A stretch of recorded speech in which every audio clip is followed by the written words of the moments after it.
নমস্কার, food life love চ্যানেলে আপনাদের সকলকে স্বাগত। আজ আমি বানাবো চানা পনির বা কাবলি ছোলা পনিরের ঘুগনি। তার জন্য আমি 800 গ্রাম মতো কাবলি ছোলা আমি আগের দিন রাতে সারা রাত জলে ভিজিয়ে রেখে দিয়েছিলাম।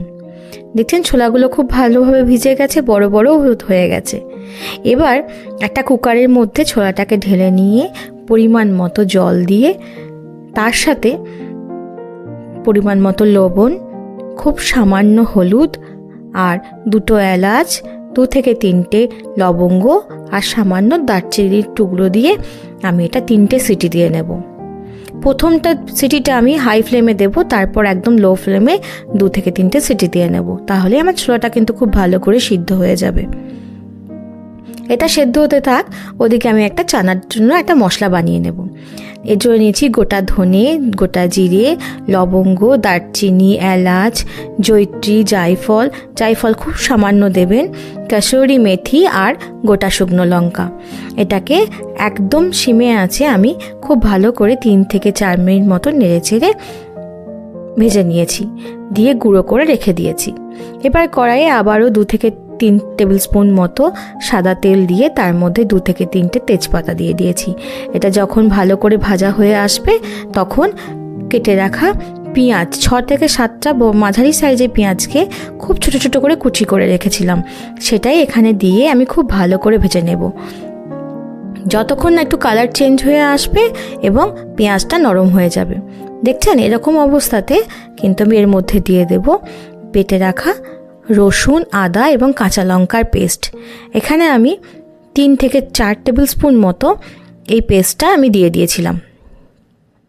পেস্টটা দেওয়ার পর খুব ভালো করে আমি একবার কষিয়ে নেব। দেখছেন, ঠিক এরকম যখন হয়ে আসবে তখন আমি এর মধ্যে দিয়ে দেব গুঁড়ো করা মশলাটা, যেটা আমি ভাজা মশলা বানিয়ে রেখেছিলাম। এবার এটা দেওয়ার পরেও আরেকটুখানি ভালো করে ভাজা করে নেব। যখন মশলাটা খুব সুন্দর একটা গন্ধ উঠবে তখন 2 থেকে 3টে মতো টমেটো খুব ভালো করে পেস্ট করে আবারও মশলার মধ্যে ঢেলে দিয়েছি। আবারও 6 থেকে 7 মিনিট মতো কষবেন খুব সিমে আছে, তারপর হলুদ গুঁড়ো দিয়ে আরও কিছুক্ষণ কষে নেবেন। এখানে আমি খুব সামান্য পরিমাণ লবণও দিয়েছিলাম। খুব বেশি লবণ কিন্তু দেবেন না, কারণ আমরা কিন্তু কাবলি ছোলাটা সিদ্ধ করার সময় কিন্তু আমি লবণ দিয়েছি। এবার ভালো করে কষতে থাকবো। 2 থেকে 3 মিনিট আরও ভালো করে কষে নিয়ে এর মধ্যে কালারের জন্য আমি একটু দিয়ে দেব কাশ্মীরি গুঁড়ো লঙ্কা, 1 টেবিল স্পুন মতো আমি এখানে দিয়েছি। এবারও ভালো করে কষিয়ে নিয়ে এবার সেদ্ধ করে রাখা কাবলি ছোলাটা কড়াইয়ে ঢেলে দিলাম। ঢেলে দেওয়ার পর ভালো করে নাড়িয়ে চাড়িয়ে নেব, মশলাটা যাতে খুব ভালো করে মিশে যায়। আমার কাবলি ছোলাটা খুব ভালো করে সিদ্ধ হয়ে গেছে, কালারটা খুব সুন্দর এসছে, তাই না? এটা এবার একটু ফুটতে থাক, ততক্ষণ আমি পনিরটাকে টুকরো টুকরো করে কেটে রেখেছিলাম সেটাকে তেলে খুব ভালো করে ভাজা করে নেব। একটু লাল লাল করেই ভাজবো, তো মিডিয়াম আছে আপনারা পনিরটাকে ভেজে নেবেন। খুব বেশি বড় সাইজ কিন্তু আমি পনিরটা করিনি, কাবলি ছোলার থেকে একটু বড় সাইজ যেন থাকে সেরকমভাবে কেটে নিয়েছি। এবার তেল দিয়ে এটাকে খুব ভালো করে ভেজে নেব।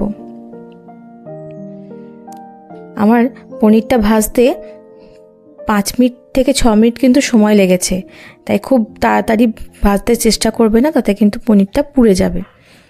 এই দেখুন, এরকম যখন কালার হয়ে যাবে তখন জানবেন আমাদের পনিরটা ভাজা হয়ে গেছে।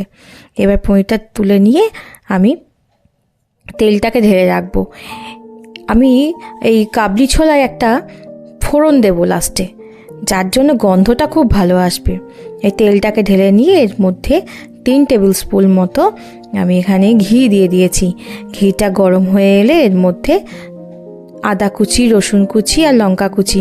আদা কুচি যতটা দেবেন তার ডবল দেবেন হচ্ছে রসুন কুচিটা, গন্ধটা এত সুন্দর আসে না এই ভাজার ফোড়নটার। এবার এটাকে খুব ভালো করে ভেজে নিয়েছি, 3-4 মিনিট সময় লেগেছে ভাজতে, কিন্তু ভেজে নিয়ে আমি এটাকে ঘুগনির মধ্যে ঢেলে দেব। ঢেলে দেওয়ার পর ভেজে রাখা পনিরগুলো দিয়ে খুব ভালো করে নাড়িয়ে চাড়িয়ে 5 থেকে 7 মিনিট ভালো করে ফুটিয়ে নেব। কত সুন্দর কালার এসছে, আর তার সাথে সাথে গন্ধও উঠেছে খুব ভালো। ভালো করে নাড়িয়ে চাড়িয়ে নিয়ে আমচুর পাউডার সব শেষে 2 টেবিল স্পুন মতো দিয়ে দেবেন। এতে গন্ধটা আরও ভালো হবে, স্বাদটাও খুব ভালো আসবে। আর যদি বাড়িতে না থাকে তাহলে চাট মশলাও দিয়ে দিতে পারেন, এতে কোনো অসুবিধা হবে না।